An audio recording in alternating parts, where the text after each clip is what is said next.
Alright, and welcome to another video. So I have an okay hand, I guess. I'm just gonna pass to my opponent. As soon as I saw Burden of the Mighty, I was like, no. He's playing Ragna 0. This card. Like, the deck pretty much just revolves around this. It's a rank 4 spam deck, mostly. Just because it spams him out. And basically, once per turn during either player's turn, he can detach and destroy anything on the field that has it, or destroy anything that I control that has it. Its attack is different from its original attack. So with Burden of the Mighty on the field, and he does have a few of them in this deck.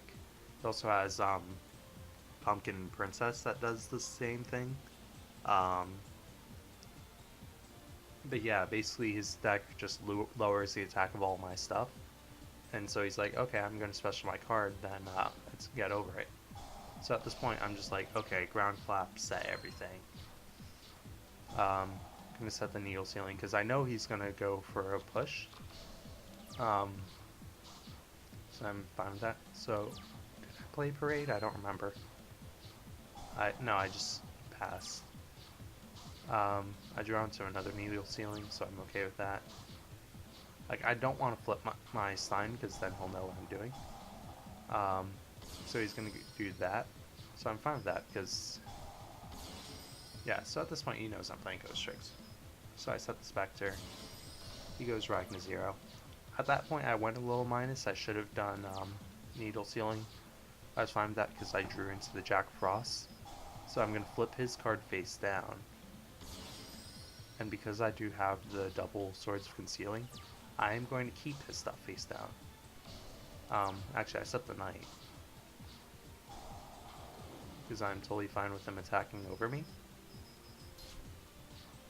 Because the more stuff that he gets on board, the more effective that's going to be.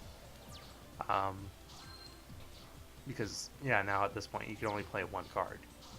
Because it's a rank 4 spam deck. You don't play anything to get over that. So he's going to effect failure. So yeah, he's going to effect failure the Witch, which I thought was a bit stupid. But I'm going to activate Ghostricks Knight. So he can't get over my cards now. Though he's going to play the Mystic Tomato.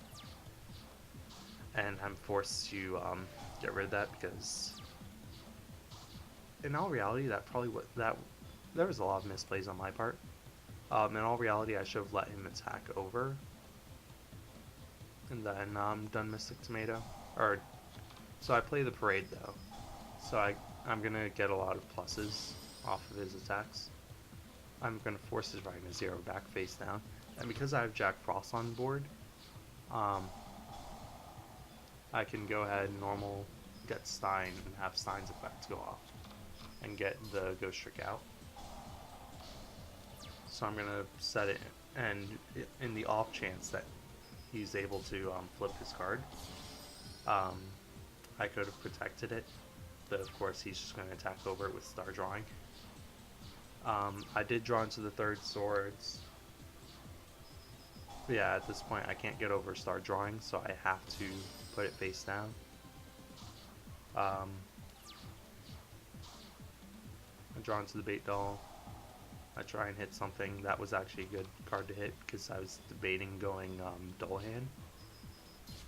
So at this point I'm just poking him for as much as I can because there's not much I can do. So I play the Swords to keep his stuff face down. Which in all reality, like, I was probably fine just leaving everything face up.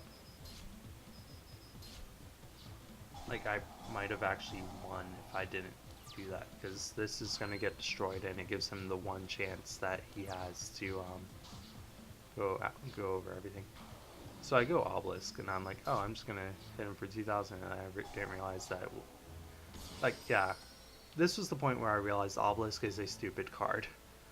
Because I sacked all of my monsters for Obelisk, because I didn't realize he had 2 Burdens of the Mighty, so I thought I was going to hit for 3,000, but I only hit for 2,000, which gets halved because of Ghostricks House. So yeah, Obelisk's not the best card. Um, then, so yeah, my hubris got the better of me because now Doll was forced to flip everything face down, so now he's free to flip everything. And that just becomes the beginning of the end for me because I no longer have any ways to flip his cards. So he's gonna have us see the ground collapse. So I go Needle Sealing, but he lances his monster. At this point, I'm just like, damn it, I can't do anything. He goes Photon Pap. Um, Now here I was a bit confused because I thought,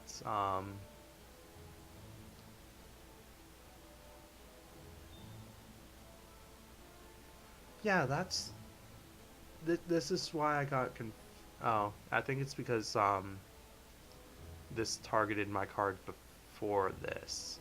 Because I thought if I activate Ghostrick out, he couldn't target my face down witch. Because I didn't want him to flip the witch. Um, oh, he destroyed his own card, I think, just to get the draw. I don't know why his card was destroyed. So I'm gonna have to see the one Burden of the Mighty, flip my Obelisk, crash it. Just because at this point it's like I need what I can. But I flipped the doll, and he's gonna veil the doll, and that was pretty much it for me. Like, I didn't have any follow-up plays. Um, like, I'm just left to the doll in attack position. He's gonna force my card to flip, and he's going to attack me directly to do as much damage. He's gonna make Diamond Dire, pop the house. Yeah, at this point it was game for me. If only literally, yeah, playing Obelisk was the reason for my loss. Because if I had just left my stuff face up attack position, his board would have been stuck. He wouldn't have been able to play anything. Like yeah, you don't play Dark Hole in this deck. And he had 2 Xyz Reborns, which on a cloggy field like that was pretty much game. So I literally lost to my own stupidity, and I do realize that now that I'm doing this video, but yeah, that duel, that was one of the biggest reasons why I took Obelisk out of this deck. Like, Obelisk is not that good of a card. Like, Ghostricks, it's fun to have a boss monster, especially in a deck like Ghostricks. But it just doesn't work. It just really doesn't. If I was going to choose a different boss monster, I'd probably choose something like Dark Armed Dragon. But again, it just doesn't work. Like, a lot of my Ghostricks, I prefer to have them in the graveyard because of Dullahan and Alucard and stuff, but whatever. So that was my loss. I was a bit upset because I was like, this deck, it's really good against almost anything that's meta. And I think, from what I can tell, I think Ghostricks are the only thing that can beat it because you clog up their board so badly that they can't play. But yeah, that's pretty much it for this video. Hope you all enjoyed. Till next time.